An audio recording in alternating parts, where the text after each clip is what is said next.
Hello, good morning. आज class 12th का chapter number 2 शुरू किया जाएगा, प्रतिलोम त्रिकोणमिति फलन, जैसा कि लिखा हुआ है आपके सामने। ठीक है। और चैप्टर शुरू करने के पहले हम आपको दो तीन बातें बता दें, पहले तो ध्यान रखिए। पहला चीज़ तो ये, अगर आप नए हैं तो सब्सक्राइब कर लीजिए चैनल को, पुराने हैं तो लाइक कर लीजिए। और नए हों चाहे पुराने हों, पहली बात तो आप ये है कि कॉपी पेन दोनों निकाल लीजिए। ठीक है। और एक बात कि अगर इसको थोड़ा ध्यान से पढ़ेंगे तो नीचे इंग्लिश में पढ़ेंगे तो इनवर्स देख लीजिएगा, थोड़ा कैपिटल स्मॉल का सिस्टम है, या फिर ट्रिग्नोमेट्रिक भी लिखे हैं तो कैपिटल में लिख दिए हैं, तो इस सब को लेकर कमेंट मत करिएगा फालतू, सर कहीं कैपिटल कहीं स्मॉल। ठीक है। I am not a teacher of English. ठीक है।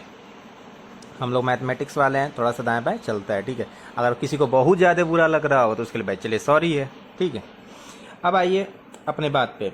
पहले चीज़ तो ये समझिए, प्रतिलोम त्रिकोणमिति फलन का जो एक पूरा डेटा लिखा गया ना, ये पूरा मुख्य मान इसको बोलते हैं। प्रतिलोम त्रिकोणमिति फलन इसको पढ़ते हैं साइन इनवर्स, एक कॉस इनवर्स, पावर जो -1 लगा ना इसे इनवर्स पढ़ते हैं, sine inverse, cos inverse, tan inverse. अभी धीरे धीरे सब बताएंगे प्रॉपर, अब आराम से समझिए, सब कुछ समझ में आएगा। ठीक है। साइन इनवर्स देखिए, इसका जो मुख्य मान है वो कहाँ से कहाँ तक है, -π/2 से लेके π/2 तक है। कहाँ से कहाँ तक है, -π/2 से लेके π/2 तक है। पूरा नोट कर लीजिएगा आप। ठीक है। अब यहाँ देखिए इंटरवल जो लगा है वो क्लोज इंटरवल है। आप क्लोज ओपन इंटरवल के बारे में आप ऑलरेडी पढ़ चुके हैं 11th में। ठीक है।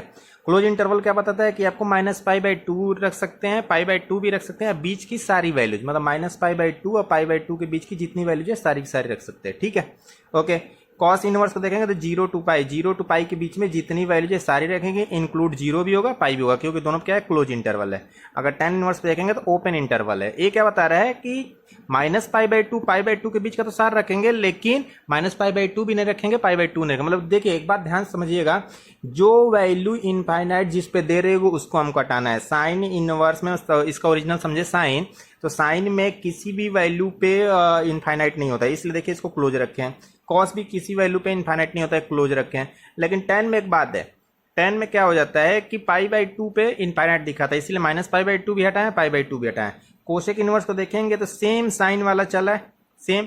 लेकिन एक बात है, जीरो पे जो है ना, -π/2 और π/2 के बीच में जीरो भी आएगा, तो जीरो पे इनफाइनाइट शो करता है, इसलिए जीरो को हटाया गया है। सेम बात सेक इनवर्स के साथ है, जो कॉस का है वही सेक इनवर्स का है, लेकिन बीच में π/2 एक ऐसा वैल्यू आएगा जो कि इनफाइनाइट देगा सेक इनवर्स को, इसलिए इसको हटाया गया।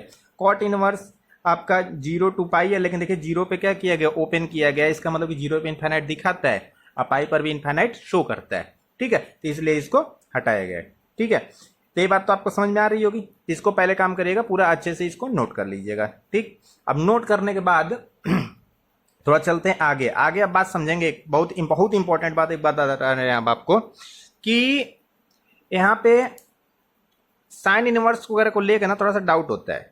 अब एक बात समझिए, अगर साइन x⁻⁻1 लिखा है तो इसको आप क्या कर सकते हैं, 1/sin x लिख सकते हैं, क्योंकि एक क्या है बाबू ना, पावर -1 है, 1/sin x लिख सकते हैं। लेकिन अगर साइन इनवर्स अगर ऐसे x लिखा है तो इसको 1/sin x कभी नहीं लिख सकते। ठीक है। कई बार टीचर्स ये गलत बात बोल देते हैं, हम कई टीचर्स के मुंह सुने हैं, किसी को बुरा लग रहा हो तो सॉरी, लेकिन ऐसा हम सुने हुए हैं, थोड़ा सा बोल देते हैं।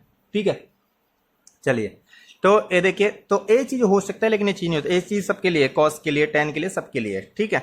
अब एक बात और समझिए यहाँ पे कि अगर साइन x = कहीं पे हम लोग y लिख रहे हैं, तो इसका मतलब अगर हमको x लिखना होगा तो x हम लोग क्या लिख सकते हैं, साइन इनवर्स y लिख सकते हैं। ठीक है। जैसे अगर बात करें साइन π/6 मतलब 30 डिग्री, साइन π/6 का वैल्यू कितना होता है, 1/2, तो इसका मतलब साइन इनवर्स 1/2 = कितना हो जाएगा, π/6 हो जाएगा। ये बात समझ में आ रही है। ठीक है। और जो भी बात ली जाएगी उस सब मुख्य मान की ही बात ली जाएगी, पहले तो ये समझना बहुत जरूरी है। इसका हम आगे आपको कुछ फॉर्मूले बता रहे हैं, उसको भी ध्यान से समझिए, पहले तो पूरा नोट कर लीजिए। ठीक है। ओके। और आप बताते रहिएगा कहाँ पे क्या दिक्कत हो रहा है। ठीक है। अब चलिए अगला फार्मूला हम लोग नोट करते हैं। हाँ, तो देखिए अगला जो है फार्मूला, साइन इनवर्स -x को -sin इनवर्स x लिखेंगे, tan इनवर्स -x को -tan इनवर्स, और देखिए ये जो भी होना चाहिए मुख्य मान वाला होना चाहिए। ठीक है। अगर किसी का छूट गया तो कोई बात नहीं है, बस ये जानिए कि मुख्य मान के अंदर होना चाहिए। ठीक है। वैल्यू कोसेक इनवर्स -x का जो लिखा है सामने, इसको आप अपना, इसको भी आप उतार लीजिएगा। ठीक है। इसको भी नोट कर लीजिए। पूरा प्रॉपर जब काम किया जाएगा तो आपको समझ में आएगा। साइन इनवर्स के अंदर माइनस एक्स है तो माइनस साइन इनवर्स जब हम करेंगे तो आप इस बात को जरूर याद रखे रहिएगा, ठीक है। तभी आपको समझ के दो पार्ट में बांट दिया गया, साइन टैन कोसेक एक साथ और कॉस सेक कॉट एक साथ है, ठीक है। ओके, और एक बात समझिए यहाँ पे आप इसको तो नोट कर लीजिए, और एक बात देख लीजिए जो कि आपने लिखा गया, अगर आपका आ गया कि कोसेक इनवर्स एक्स, देखिए कोसेक इनवर्स एक्स, ठीक है, अगर इसको बदलना है साइन इनवर्स में तो इसको अब हम लिख सकते हैं साइन इनवर्स 1/x, क्योंकि यह साइन का और साइन थीटा का 1/cos कोसेक थीटा होता है या फिर कोसेक थीटा का 1/sin थीटा होता है, ठीक है। ओके, सेम वे में अगर सेक इनवर्स x आ गया है तो इसको हम लोग लिख सकते हैं कॉस इनवर्स 1/x। ऐसे ही कॉट इनवर्स अगर x आ गया है तो इसको हम लोग लिख सकते हैं tan इनवर्स 1/x, ठीक है। समझ में आ रही है सारी बातें। अब इस आधार पे आपका जो 2.1 है ना, जो अभी दो फार्मूले हम आपको बोले हैं उन्हीं दोनों के आधार पे एक्सरसाइज 2.1 पूरे के पूरी उसी पे है, ठीक है। हम कराएंगे, आपको बहुत आसान लगेगा, तब आपको नहीं दिक्कत होगा, ठीक है। और उसका से आप समझिए, आप खुद अपने भी प्रैक्टिस करिए, कुछ क्वेश्चन हम छोड़ भी देंगे और कुछ आप खुद करिएगा, ठीक है। पहला काम तो एक आप एक दो समझिए, उसको ऐसे अपने मन से करिए उसको, ठीक है।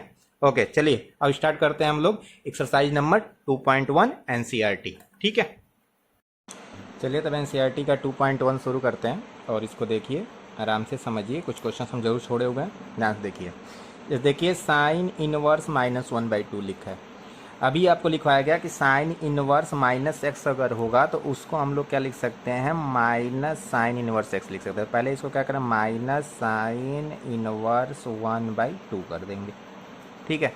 अब साइन इनवर्स 1/2 मतलब कि 1/2 साइन का मान कब होता है, तो 1/2 जब होता है बाबू, अगर बात करें तो साइन इनवर्स साइन का मान 1/2 होता है आपका π/6 पे 30 डिग्री पे, ठीक है।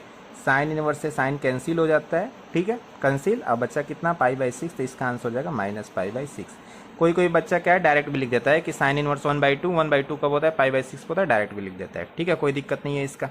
अब आइए यहाँ पे कॉस इनवर्स √3/2, कॉस इनवर्स √3/2 की बात करें तो यहाँ पे माइनस तो है नहीं, तो कोई टेंशन ही नहीं है, डायरेक्ट आपको √3/2 सोच सकते हैं। कॉस में कब होता है, तो कॉस में जो √3/2 होता है बाबू, ये होता है आपका π/6 पर ही, ठीक है। तो कॉस इनवर्स से कॉस कैंसिल हो गया, तो इसका आंसर कितना हो जाएगा, π/6 हो जाएगा। समझ में आ रहा है बात। अब आइए थर्ड क्वेश्चन पे। थर्ड क्वेश्चन में क्या दिखा रहा है, कोसेक इनवर्स 2, इसमें भी माइनस नहीं है, तो आपको कोसेक में समझना है कि 2 कब होता है। तो कोसेक में जो 2 होता है वो होता है टू कब होता है, π/6 पे, ठीक है। π/6 पे कोसेक इनवर्स से कोसेक कैंसिल, तो इसका आंसर हो जाएगा π/6। ओके, अब आ जाइए टेन इनवर्स √3। अब यहाँ पे देखिएगा माइनस लगाया था, पहले तो ये बात माइनस आ जाएगा, आगे जैसा फार्मूला लिखा गया कि टेन इनवर्स -x बराबर -tan इनवर्स x, तो टेन इनवर्स यहाँ पे क्या हो जाएगा √3। और √3 जो बाबू बात होता है, √3 कब होता है वैल्यू, π/3 पे, ठीक है। तो tan π/3, तो यहाँ पे टेन इनवर्स से टेन कैंसिल, तो इसका वैल्यू कितना हो जाएगा, -π/3 हो जाएगा। समझ में आ रहा है। अब आ जाइए कॉस इनवर्स -1/2। तो कॉस इनवर्स के अंदर अगर माइनस होता है तो आपको बताया गया कि इसका वैल्यू क्या हो जाता है, pi minus cos inverse x हो जाता है, तो पाई माइनस कॉस इनवर्स 1/2 हो जाएगा।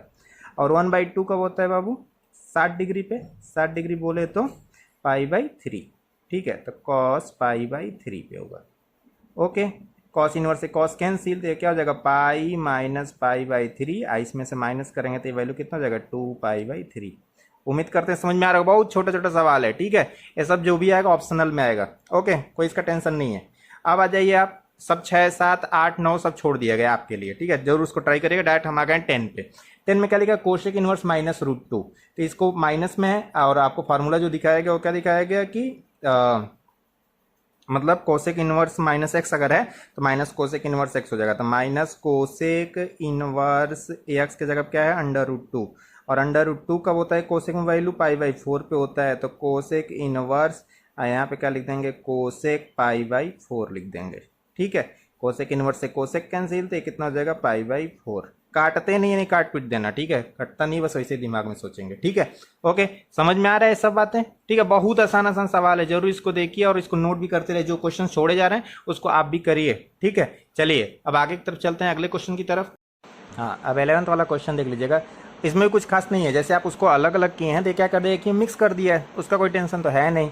अब यहाँ पे देखेंगे अगर tan इनवर्स में तो माइनस है नहीं, तो इसको पहले ऐसे ही उतार लीजिए आप, इसको क्या लिख लीजिए tan इनवर्स 1। थोड़ा सा भी क्वेश्चन को हल्का करेंगे।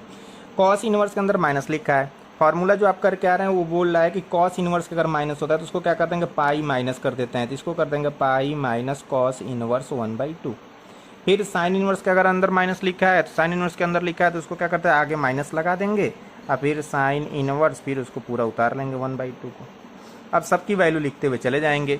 tan इनवर्स में 1 कब होता है, पाई/4 पे होता है, डायरेक्ट लिख रहे हैं, ठीक है, पाई/4 प्लस यहाँ पे हो गया पाई माइनस a 1/2 कब होता है, पाई/3 पर, ठीक है।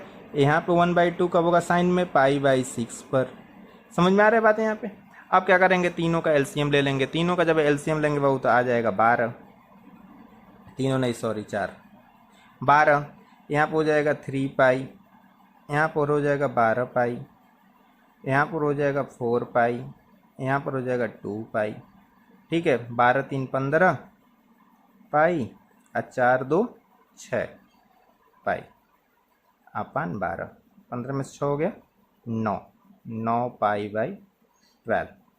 काट दीजिए 3 से, तो कितना हो जाएगा 3 पाई/4, ठीक है। इससे आसान आपका 12 है और इससे आसान 14 है, ठीक है। तो 12 और 14 खुद ट्राई करिएगा और उसके बाद से हम 13 के बारे में थोड़ा सा डिस्कस कर देते हैं। 13 ऑप्शनल क्वेश्चन है, उसमें ऑप्शन दिया हुआ है, तो इसमें एक बात देख लीजिएगा। 13 वाले क्वेश्चन में क्या किया ना, 12 और 14 हम छोड़ रहे हैं, आप खुद ट्राई करेगा, नहीं अगर बताइएगा। 13 वाले क्वेश्चन में क्या है कि आपको दिया है sine inverse x is equal to y, तो आपसे y का वैल्यू पूछ रहे हैं कहाँ पे उसका मुख्य मान होगा। तो y की अगर बात करें तो बाबू आप इसमें क्या पढ़ेंगे, -पाई/2 से लेके पाई/2 होता है, जिसमें -पाई/2 भी रखना है और पाई/2 भी रखना है। तो यहाँ पर हम क्या करेंगे कि -पाई/2 भी रखना है हमको, -पाई/2 से बड़ा होना चाहिए और पाई/2 से छोटा होना चाहिए, ठीक है। तो इसका ऑप्शन ए वाला सही होगा और ए है ऑप्शन नंबर बी, ठीक है। तो इसको और उसमें जब जाके आप देखेंगे तो एक है ऑप्शन डी और उसमें क्या किया ना, इक्वल्स टू का साइन नहीं लगाया, तो वो क्या होता है, tan के लिए होता है, तो इसलिए उसको नहीं रखेंगे, इसको रखेंगे, ये है ऑप्शन नंबर बी, ठीक है। समझ में आ रही है सारी बातें। अगर कुछ डाउट जरूर बताइएगा, फिर अगले वीडियो में हम लेके आएंगे आपके लिए 2.2, वो भी बहुत अच्छे समझिएगा, इससे इंपॉर्टेंट है वो 2.2। अगर आप कर लेते हैं तो आपको अवकलन में समाकलन में भी एक मदद देगा, ठीक है। ओके, आज के लिए बस इतना ही। थैंक यू, हमेशा आप चैनल के साथ बने रहिए।